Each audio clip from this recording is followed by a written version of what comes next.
On today's Locked On Jayhawks, how will Kevin McCullar's return to Kansas for another season impact the rest of the team? Who will be impacted the most? Who will it help the most on the team? That on today's episode of Locked On Jayhawks. You are Locked On Jayhawks, your daily podcast on the Kansas Jayhawks, part of the Locked On Podcast Network, your team every day.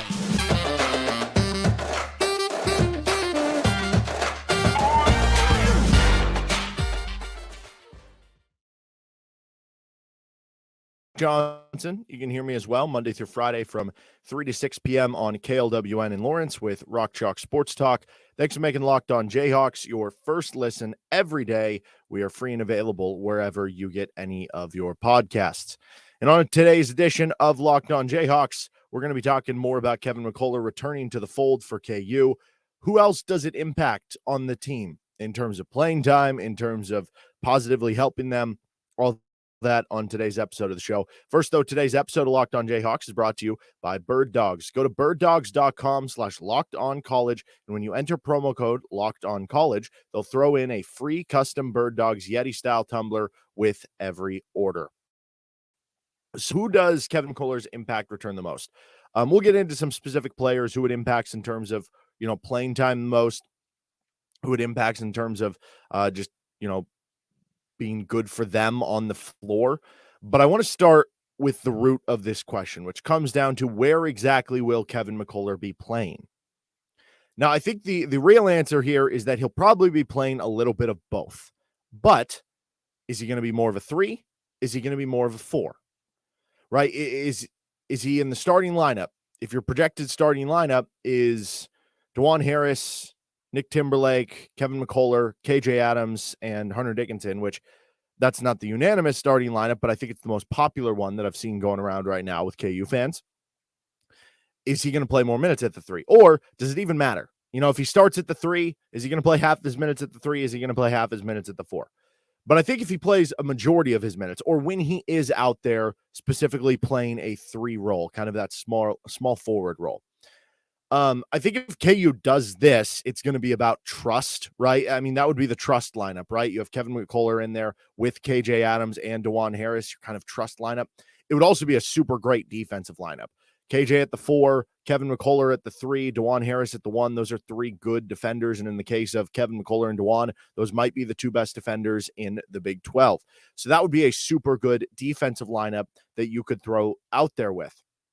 I kind of lean toward the idea that, that would be the starting lineup, that Kevin would be starting at 3, at least at the beginning of the season, right? Maybe we get to January or late December or something, and there's just not enough shooting, there's not enough spacing on the floor, and things do adjust and change around. But I think at the start of the season, Bill Self goes with the guys he trusts and wants that defensive side of things, which is why I would expect that to be the case. But even though I'd expect that to be the starting lineup, I do still expect him to play minutes at the 4. Maybe, though, you get more minutes of him at the 3 than you do at the 4, right? Maybe he plays 20 minutes per game at the 3. Maybe he plays 10 minutes per game at the 4 position.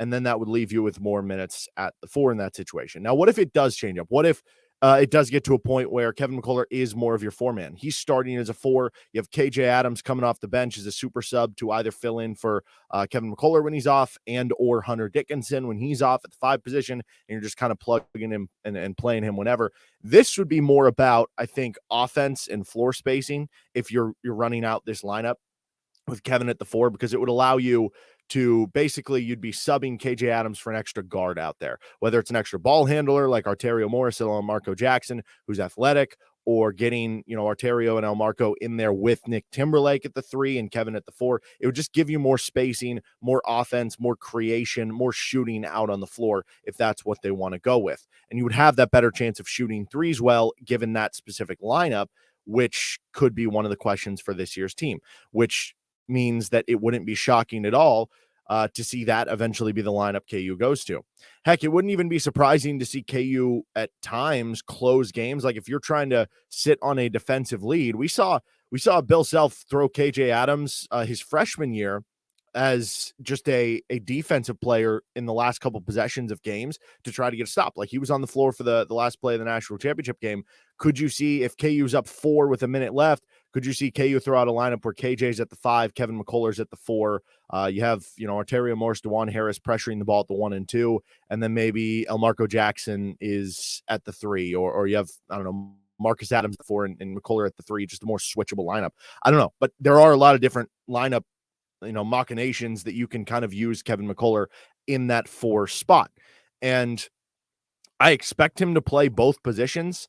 So I think you're going to get it divided a little bit of both. At the beginning of the year, I do expect him to start at the 3.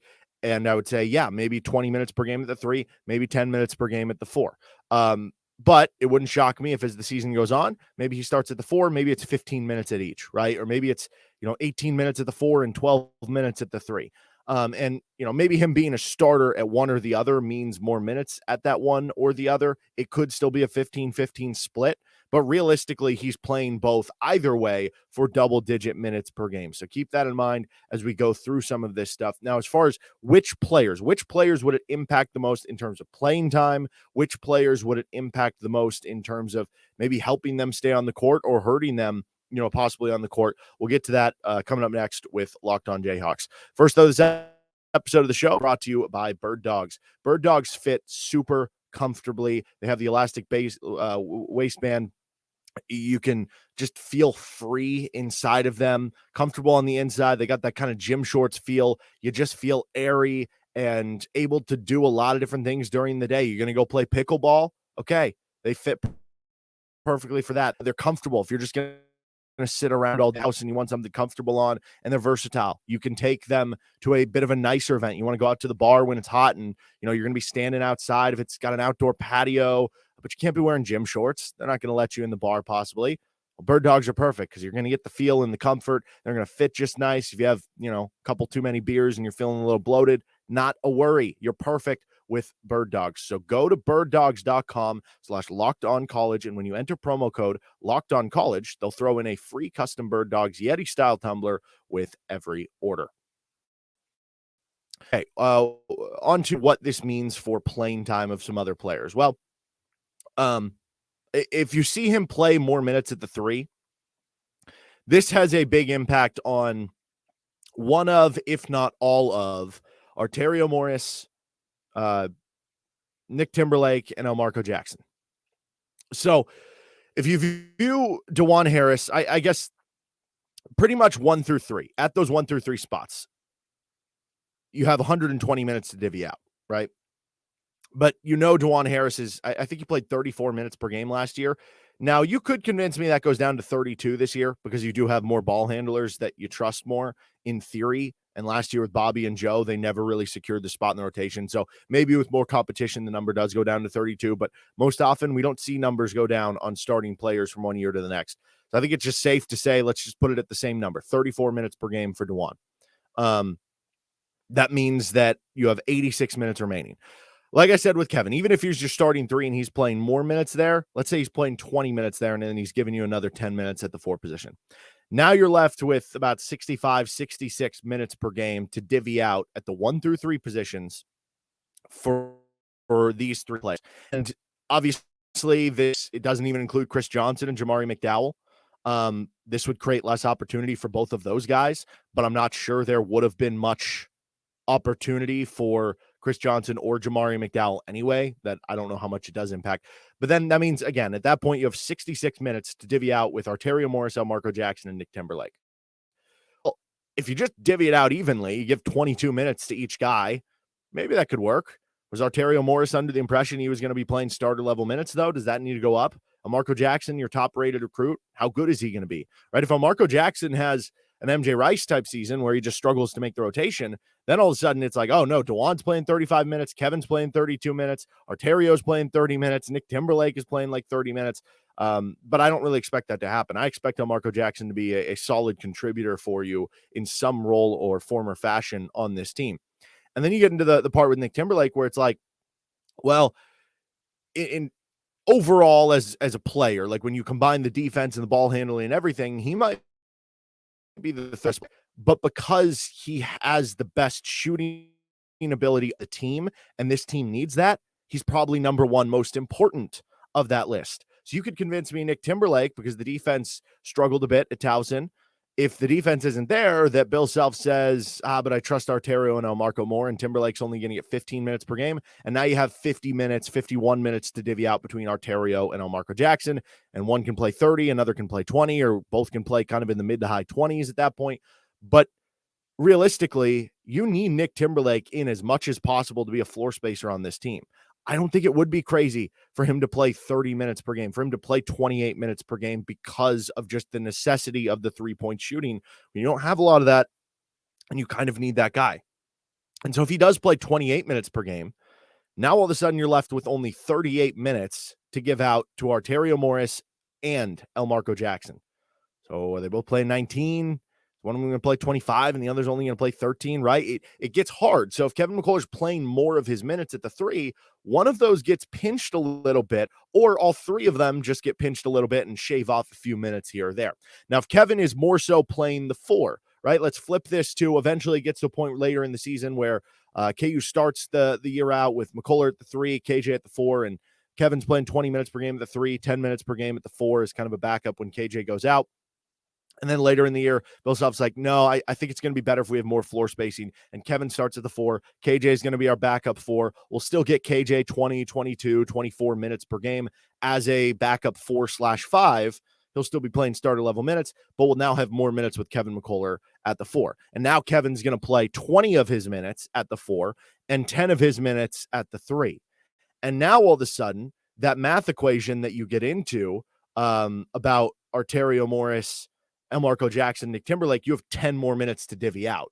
And instead of what we cut it down to where it was like, oh, if you give Nick Timberlake 28 minutes per game, now you only have 38 minutes for Arterio Morris and Elmarko Jackson. Instead of that, it would be now we have 48 minutes for those guys. And that seems a lot more doable for the combination of those two to where you could further play some of those guys. But then who it would negatively impact in terms of the playing time at the four is, I think, Parker Brown. I mean, this one kind of goes in line with the Chris Johnson and Jamari McDowell, but I think maybe not to the same extent.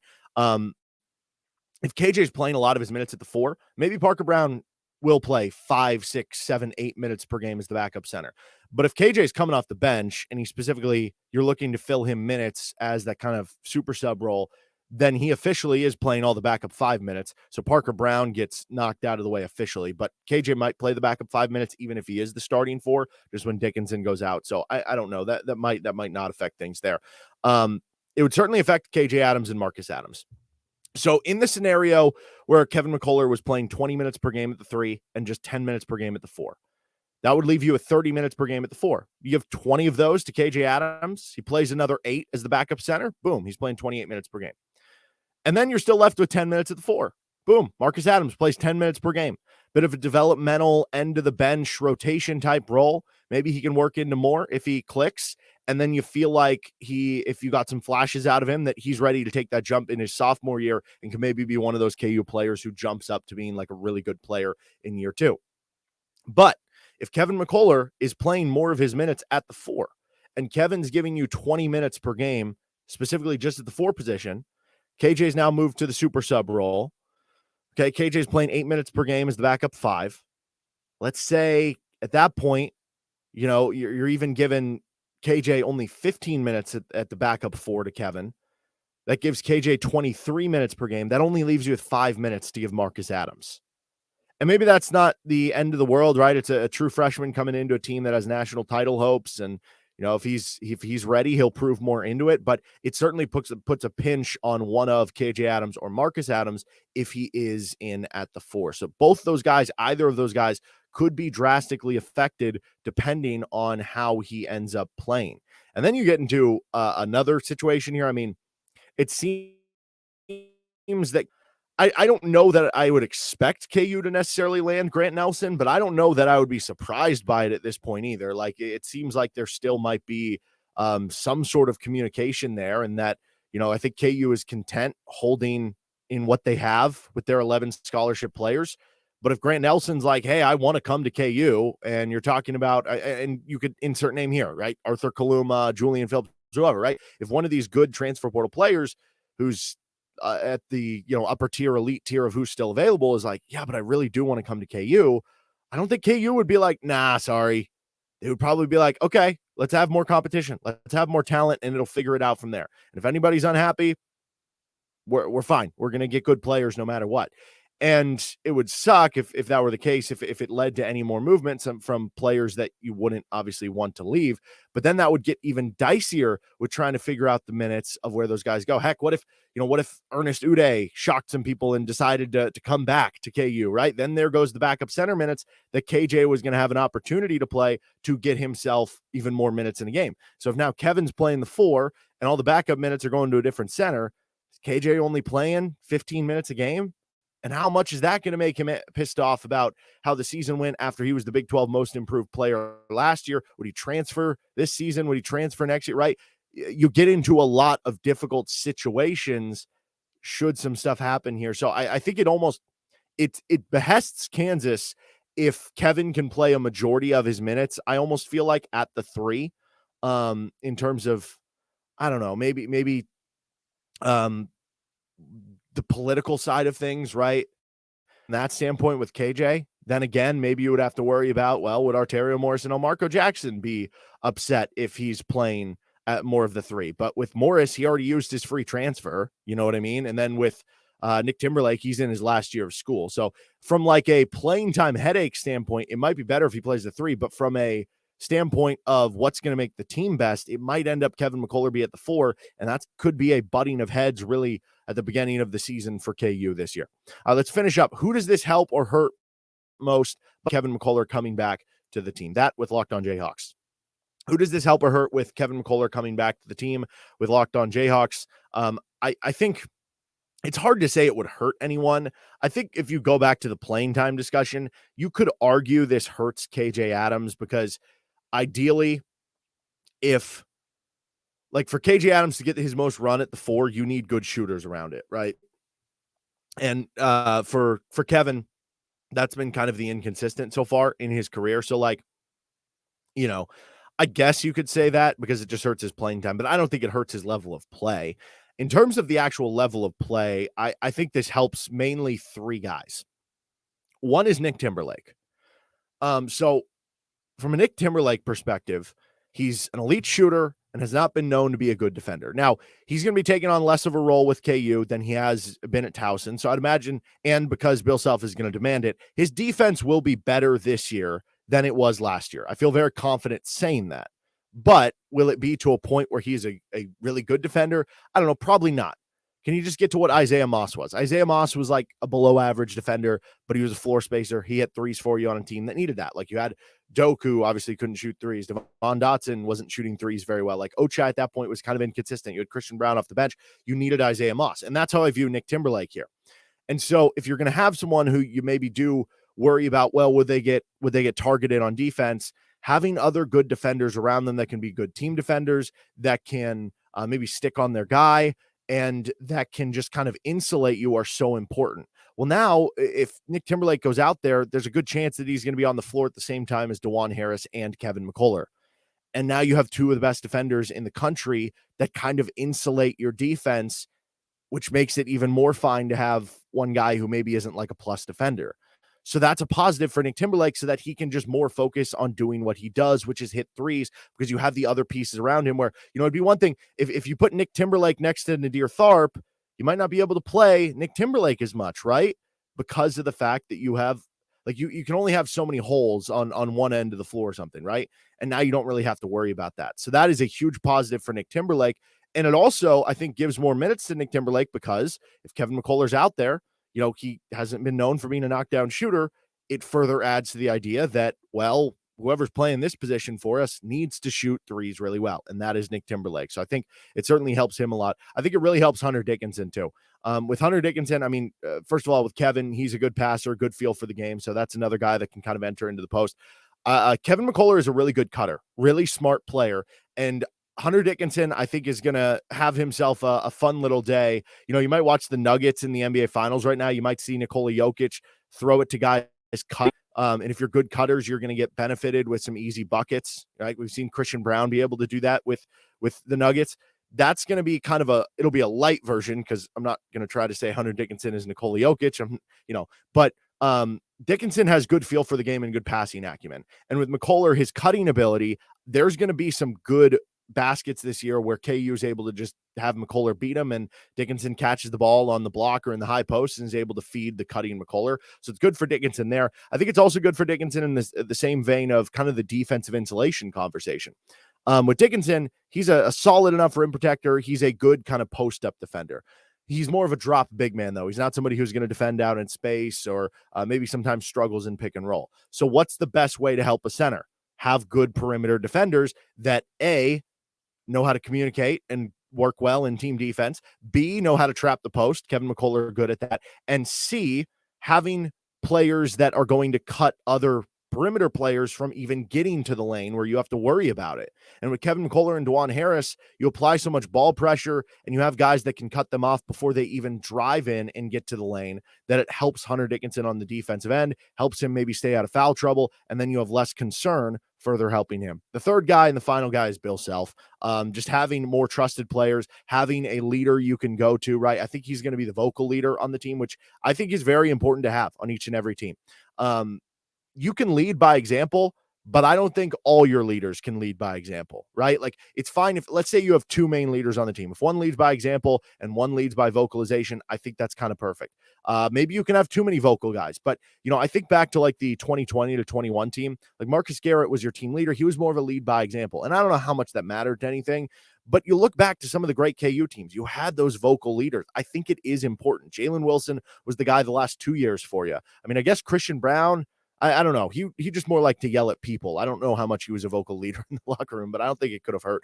And then you go back to like 2018, Devontae Graham, kind of a vocal leader, as he was for really a couple of years. Right? You have to have some of those guys that can help you out. And with DeJuan Harris, he's more of a lead by example guy. Right. With some of the newcomers, it's hard to be that guy if you're new. With Kevin McCullar, he can be that guy. You have that trust with Bill Self. It's always best for him when he has Bill Self experienced players in the team. Now you have 3 of 5 starters back. So those 3, I think, have the biggest benefit from Kevin coming back. All right, that'll do it for this episode of Locked On Jayhawks. We're going to finish out this week. We'll have a Saturday episode because it'll be a long weekend. Does Kevin McCullar returning cement KU as the preseason number 1? I say yes. We'll discuss why in tomorrow's episode. This is Locked On Jayhawks. You can find us anywhere you get any of your podcasts, or you can find us on YouTube, like and subscribe to the show. See you next time with LOJ.